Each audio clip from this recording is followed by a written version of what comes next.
আসসালামু আলাইকুম। এটা হচ্ছে DC circuit type 4 mix circuit Tesla volume 1 এর 4 এর ম্যাথ। এক্সাম্পল 5 আমাকে বের করতে হবে এই V1 এবং V2, অর্থাৎ এই 2.2 কিলো ওহমের আড়াআড়িতে একটা ভোল্টমিটার লাগানো আছে, যার পজিটিভ প্রান্ত উপরে, নেগেটিভ প্রান্ত নিচে, এবং 5.6 কিলো ওহমের আড়াআড়িতে আরেকটা ভোল্টমিটার লাগানো আছে, যার পজিটিভ প্রান্ত এই দিকে আর নেগেটিভ প্রান্ত এইদিকে।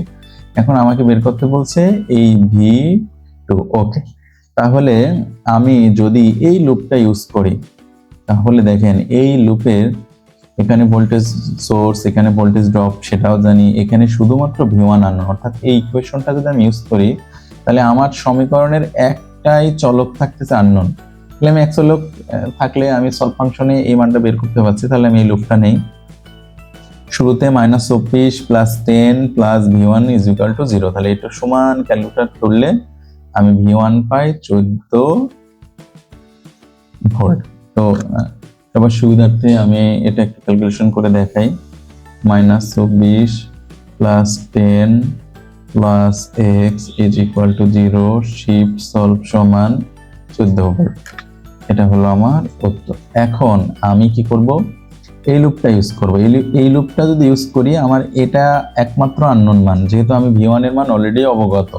তাহলে এই লুপটা যদি ইউজ করি, -24 + V2 - 10 + V1 = 0। এখন আমি এই ইকুয়েশনে আমি V1 এর মানটা বসাই দিলাম 14, এখন V2 এর মানটা আননোন।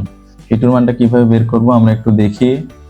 তাহলে -24 + V2 মানে x -10 + 14 = 0, শিফট সলভ সমান। তাহলে আমার অ্যান্সার আসছে 20 ভোল্ট। এটা হচ্ছে আমার আরেকটার উত্তর। তাহলে আমি যদি এক চলক বিশিষ্ট যে কোনো ইকুয়েশন আমরা ক্যালকুলেটরে সলভ ফাংশনে সহজে বের করার শিখে গেছি, এবং সব জায়গায় আমরা এটাই অ্যাপ্লাই করব। ঠিক আছে, থ্যাংক ইউ সবাইকে। আসসালামু আলাইকুম।